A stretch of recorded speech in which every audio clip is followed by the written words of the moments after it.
Imagine running Android 16 right on your Windows PC.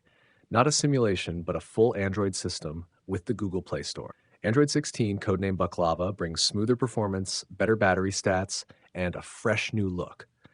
In this video, I'll show you how to install and run it on your computer. No extra device needed. You'll be able to browse with Chrome, watch YouTube, and download apps and games from the Play Store. Even games like Candy Crush, Angry Birds, or heavier ones like Asphalt 9 can run, depending on your PC. Best part, we're using Android Studio. It's free, safe, and works on both Windows 10 and 11. Before we jump in, there's one important thing you absolutely need to check first. Virtualization must be enabled on your system. Here's exactly how to check. First, open Task Manager. You can do this quickly by right-clicking on the taskbar and selecting Task Manager, or by pressing Ctrl-Shift-S key on your keyboard.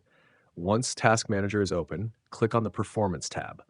Next, select CPU from the list on the left-hand side. On the right, you'll see detailed information about your processor. Look for a line labeled Virtualization. If it says Enabled, then you're all set and ready to continue. If it says Disabled, don't worry, you'll just need to enable it in your BIOS settings. To do that, restart your computer.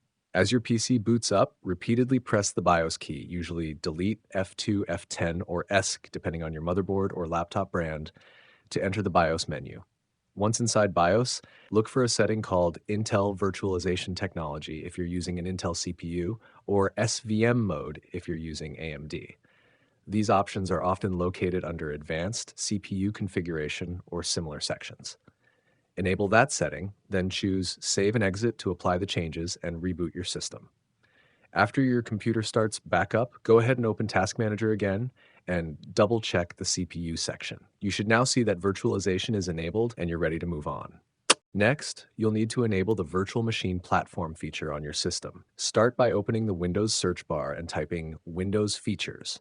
Then click on Turn Windows Features on or off from the results. A new window will appear with a list of optional Windows features. Scroll down until you find Virtual Machine Platform. Once you see it, check the box next to it to enable the feature. After selecting it, click OK. Windows will begin applying the changes, which may take a few moments. Once the process is complete, you'll be prompted to restart your computer. Go ahead and restart your PC to finish enabling the feature. Now it's time to download the Android emulator. We'll use Android Studio because it comes with the official Android emulator. Open your browser and go to the following page to get started. If you don't want to search for it manually, don't worry. I've already placed the download link in the description below the video, so you can quickly access it from there. Once you're on the page, go ahead and download the installer.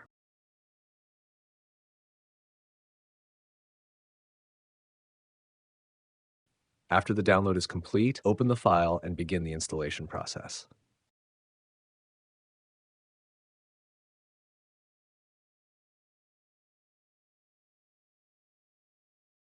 After the installation, launch Android Studio. On the first run, it may download and install some additional files.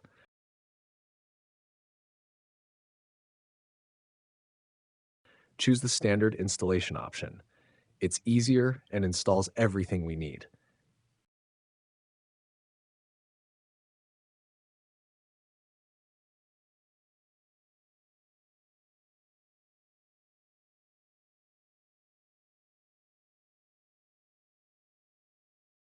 Accept the license terms and let it finish. By now, you have Android Studio installed, which gives us access to the Android emulator. We'll use it to grab the Android 16 system image and set up our virtual device. To do so, click on More Actions and open the SDK Manager. In the SDK Platforms tab, look for Android 16, also known as API Level 36. Check the box next to it. Click Apply to download and install the files. After that, open the Virtual Device Manager. Click the plus button to create a new device. You'll see a list of profiles for different types of devices such as phone, tablet, desktop, TV, etc. If you want a phone experience, select one of the Pixel models. For a tablet experience, choose the Pixel tablet. The desktop profiles only support Android versions up to Android 14, so we'll not use them here. I'll select the tablet option. In the API dropdown, choose the Android 16 system image. In the Services dropdown, make sure Google Play Store is selected. From the list of images, choose the first option. This is the stable release for Android 16 and will give you the most reliable performance. To make the emulator run more smoothly, open additional settings and adjust the resource allocation based on your PC's hardware. You can check your system specs in Task Manager. My computer has a 12th gen Intel Core i5-12400F processor, 32 gigabytes of RAM, and both an SSD and HDD for storage. I'll set the internal storage to 30 gigabytes so I can install larger apps and games without running out of space.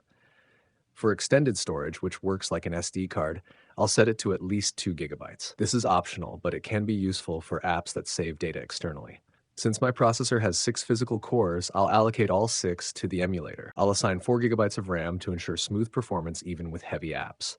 Click Finish. Your new device will appear in the Device Manager. Now comes the exciting part. Click the play button next to your virtual device. The emulator will open in a new window and begin to boot. It feels just like starting up a brand new Android device for the first time. After a few seconds, the Android 16 home screen appears. Swipe down from the top to reveal the Quick Settings panel. Open the Settings app, scroll to About Device, and confirm you're running the latest version of Android right on your Windows machine.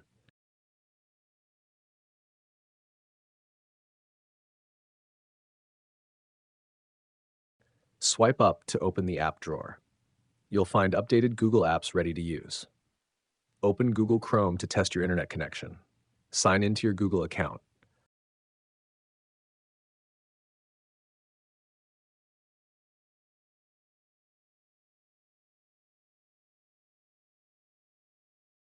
Return to the home screen and tap the Play Store icon.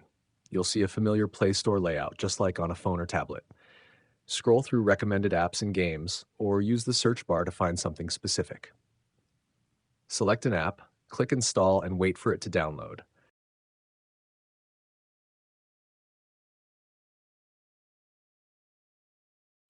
When it's done, click Open, and it will run inside your emulator. You can also try gaming on Android 16.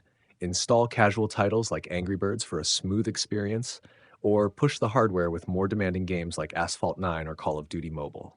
Keep in mind that some online shooters like PUBG Mobile, BGMI, or Free Fire may not perform perfectly due to compatibility issues or anti-emulator checks. Still, most single-player games, arcade titles, and casual multiplayer games run very well. You can even connect a USB gamepad or set up keyboard mapping for better controls. With that, you now have Android 16 running on your Windows PC with full Play Store access. You can explore new features, download your favorite apps, and enjoy mobile games on a bigger screen with more control. Share in the comments which apps or games you have tested and how they have performed. Thanks for watching, and I'll see you in the next one.